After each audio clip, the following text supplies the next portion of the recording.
Welcome. Welcome, Sam. Welcome. It's great to have you. Good to have you here. How'd you sleep last night?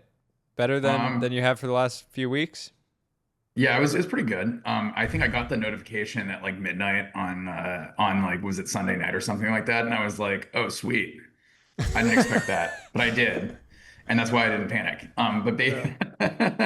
And so for clarification, basically I guess Ashley Van scooped this, that we do a decent amount of our manufacturing in China at Impulse, which is the highest performance stove you can buy. And you can go check out his latest video on Core Memory, the Core Memory YouTube channel if you want to learn more.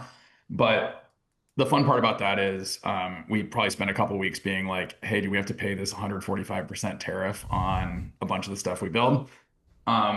My immediate calculation was this will stop trade between China and the United States, and a bunch of businesses will not like that. And feedback will land from everyone from Ryan Peterson to someone that makes Bratz dolls to, I don't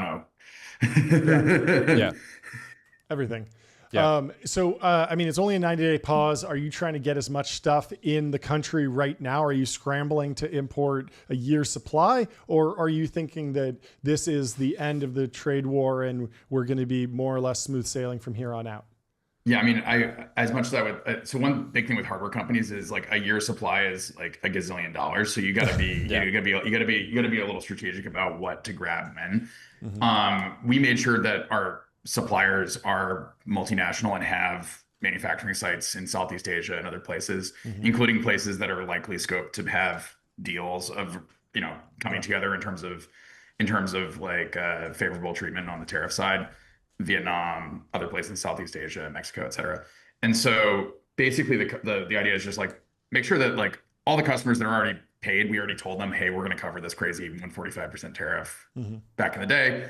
Or a couple weeks ago, we sent them an email like that. Obviously, it's a little easier for us to do that now. Still holding to that.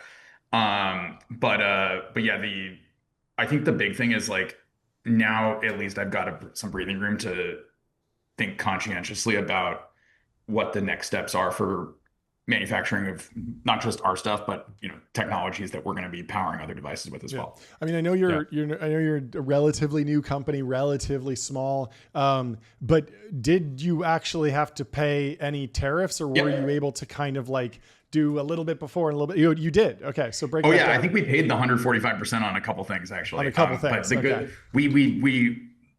the bulk of the customer orders that are coming in are not subject to that, but like we got we've started mass production already, and we're a bunch of kind of the beginning of that ends up being kind of samples and like VIP influencer units and other fun things like that. We've definitely paid it on a handful of those. The balance of even that tranche of units is landing like pretty soon, so we mostly avoided all of this. We're kind of lucky that this was an April thing, not a May thing. Nice. To be blunt.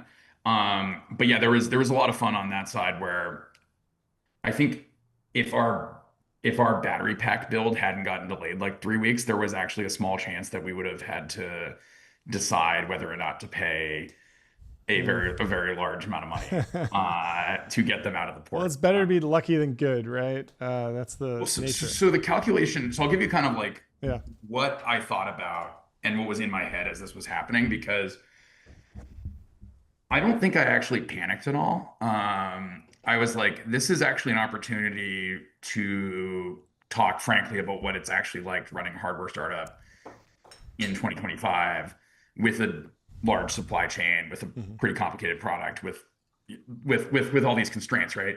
Yeah. And finally people care about me, right? Like, finally this is the main news story of the day. So I viewed it as like, let's turn the lemons into lemonade. You made it on lemons into you didn't panic, you coped, and it all worked out. And I get on odd lots and a couple of So that was the opportunity I saw. And then the second piece was I was like, okay, so how long does it take for a boat to go from China to the US? And then I was like, okay, so by like the first week of May, there's probably going to be some motion on something here.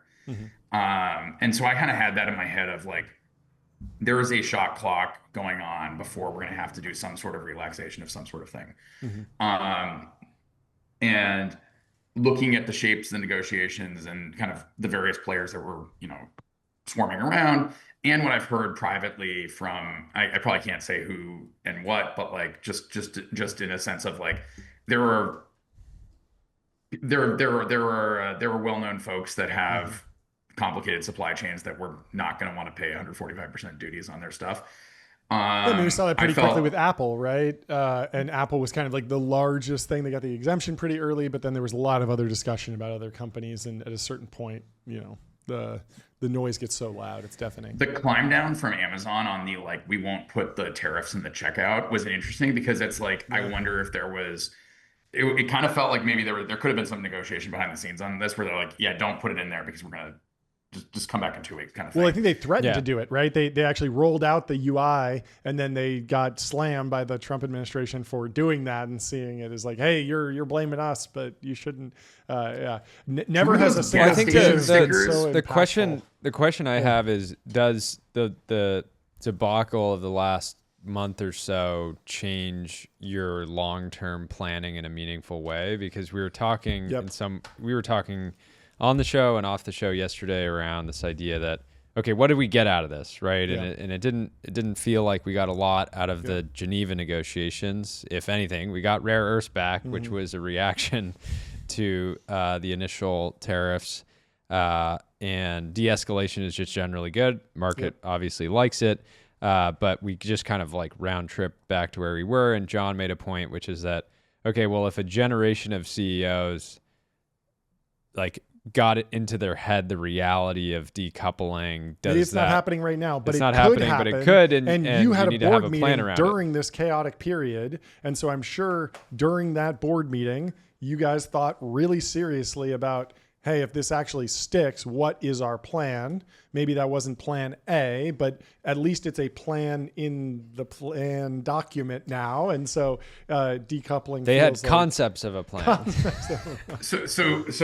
I actually have this like, I don't want to get super political, but I do think there's this like Trump tariff cycle like image that there's a meme it's called like the Trump tariff cycle. It's like I add tariffs. Yep. I like take them off. Art of the deal. Art of the deal. Yeah. 40 checks.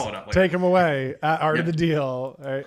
Yeah. So I actually think there's one interesting wrinkle to this, which is, the Democrats have been off in space. Like you can argue they've been off in space with like, you can blame like wokeness or some of the more like some of the Elizabeth Warren coded economic ideas in terms of like, oh, we should just break up all our big tech companies because, well, that would be, and like, there's a bunch of these sort of like these sort of ideas that have been, let's call it anti-tech or kind of on the wrong side of a culture war balance or something like that. Yep.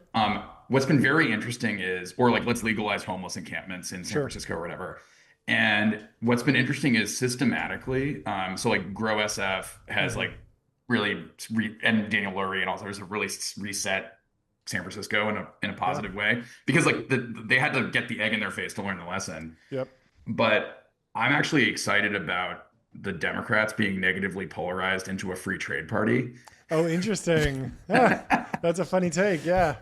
Because because just as a reaction. Just as a reaction. Yeah. No, that makes a ton of sense. That's funny. We have 5 more minutes. I want you to walk me through. I'm sure you've studied BYD.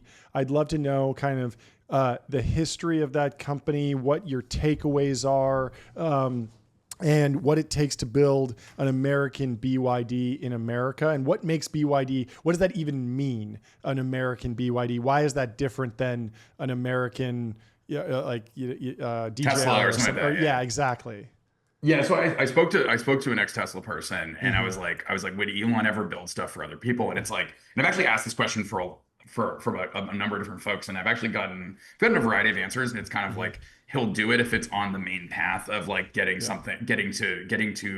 the like vertically integrated goal, if that makes any sense. But like it's unless Tesla was forced by the government to be like, you will build tanks or something like that, like that, they're not in that business and they're never going to be. And so if you think of like what what like BYD has in terms of capabilities. It's like it's a car company and a car brand. You can buy a car from them, Mm-hmm. but like everything inside that car is also like fractally built by them.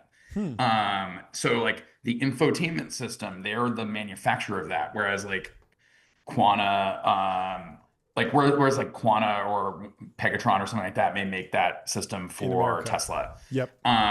And this goes down all the way into the battery cells and all this other stuff. So there's like they're like the most vertically integrated company you could ever That's imagine. so interesting because you'd think in like a command and control economy, you'd be able to force a Keiretsu like in Japan even more, right? You'd be able to force cooperation between a bunch of different companies, but it seems like in China, maybe that hasn't happened with BYD. Am I understanding the shape of their... It's interesting Yeah. because I think it's the DNA of the place more than Mm. there's like a more than the policy side. But then the flip side of it is so BYD makes stuff for other people, and that's like what they do generally. That's what they historically did. They just happened to be a nickel cadmium battery manufacturer that just kept acquiring businesses and like bringing them into the fold until they basically had a car business, a lithium ion battery business, and kind of like all of the like IP needed to build any electric device. So like Mm. that's everything from like a smartphone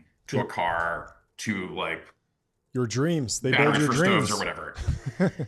And so what's really interesting about this is like I could go to a firm like this and I can Mhm. say, hey, build me soup to nuts a whole device. They will commit substantial engineering resources, but those Mhm. engineering resources, it's a little bit less like maybe it's there's like contract manufacturers in the West and stuff like that. But this is like, no, they'll do it with the BYD parts and the Mhm. BYD process.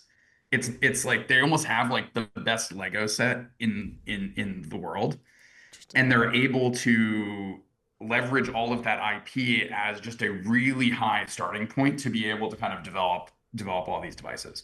Yeah. So, I mean, what does it take to build an American version of that? Should we be even thinking about that as a goal? Is that a different company, or is that a a cultural shift in Tesla's strategy? Where do we go from here? Yeah, I mean, there'd be one way to do it. It should be like Defense Production Act says, "Hey, Tesla built for other people," but I think that would not go over. That Yeah. would go over like a lead balloon, and probably is not a good strategic choice. Yeah. I do not want to accept that idea. I don't think it's a great idea for Tesla for a bunch of Yeah. reasons. But I do think that there's. I've been focused on like what parts of the value chain in kind of the electrified device universe. Hmm. And I say that very broadly, like this is everything from EVs to stoves to Yeah. to phones and stuff like that. Um, where part of the value chain is like not made in the United States, really high level of integration, both like hardware, software, et cetera. And if you have better components, you can make better products. And Hmm. this is where we realize that on the appliance industry, just if you go and build appliances in the United States today, you buy electronics from China or Germany. Hmm. And all the guts inside, it's kind of like you're getting your graphics card from a Taiwanese manufacturer and your motherboard from another Taiwanese manufacturer. You're Have building you your taken any computer. trips to Germany, by the way? They've been asleep at the wheel in many ways. I've At actually a, never been to a German factory, which is saying something that's judgmental against myself, and I intend to fix that soon. yeah. Um, the I think a lot of what's been going on is all of like China's been just incredibly good at the final assembly and like that part of the value chain. And it turns out that's where a lot of the software defined technologies start intersecting. It's like automated assembly, computer Yeah. vision, um, Hmm. like building all kind of like the firmware and software to make stuff work in an integrated way. And like that's the thing that I think people miss about the car industry. And this is probably the thing to say is the the legacy car companies don't build cars like phones, whereas Tesla does Hmm. and China does. And I that's a really broad statement, but it's really like you're building an integrated electronic device, not a bunch of individual boxes designed by different firms that you've like plugged together. Um, and and you need manufacturers like BYD, like a BYD or like a Tesla that can Hmm. actually go and span all of these disciplines with the same people being able to, the people in these various groups being able to talk to each other versus how like a Ford car or a like one of a major US appliance companies like Stove is put together, where in some sense there's like a corporate firewall between electronics box A and metal enclosure B, for Hmm. instance. Can you talk about like zooming out in terms of this reindustrialization, reshoring, industrial capacity? What's at the top of the priority stack? I mean, there are a lot of memes about like, do we really want to be screwing in iPhones and making those here? We've talked a lot about DJI. It seems like there's a huge gap between Chinese capability and consumer drone manufacturing versus American. Well, guess who makes DJI? Is that BYD? I won't say. Okay.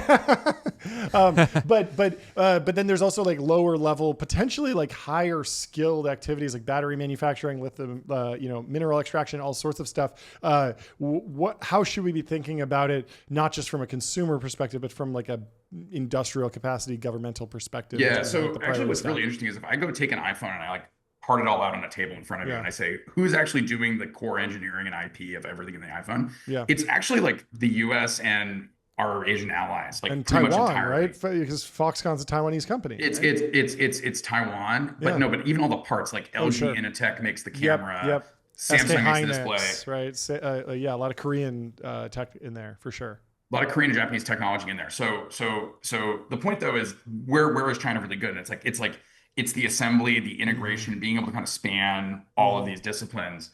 So if I was saying what I think is really important is, I think Noah Smith he's my tenant, so I have to show him. But I think Noah Smith has a good take on this, which is basically like the US is missing out on the technologies of the future. And China actually has explicitly said this, where they believe that the tech stack of the future is the electric tech stack, basically. It's like batteries, power electronics, motors, that whole thing. And it's like you can build a robot, you can build a drone, you can build a car, you can build smartphones and consumer electronics. That spans the gamut of like, that is the technology stack. Yeah. And it's rare earth magnets, stuff like that. For some reason, the US just like, I think it's basically the 2008 recession and like a lack of manufacturing investment afterwards, meant that like we never actually picked up that stuff, with one notable exception, which is Tesla. Yeah. And so, and actually SpaceX as well. So like Elon did this twice. We should reverse engineer why. Well, that's why we're talking to Elon Musk of stoves. We're very happy. Many people have been saying this. The other people have also been calling you Noah Smith's landlord after you dropped that he's your tenant. Sound effect on there. Thank you so much, Sam, for joining. Sounds good. This was great. Before you can even say goodbye, just sound effect board. What were you going to say? Beep. Beep. So it's great to have you, Sam. I'm excited for you and the team. And keep us updated. I know there's big news coming, so drop it here first. We'd love to have you back on. Talk to you soon.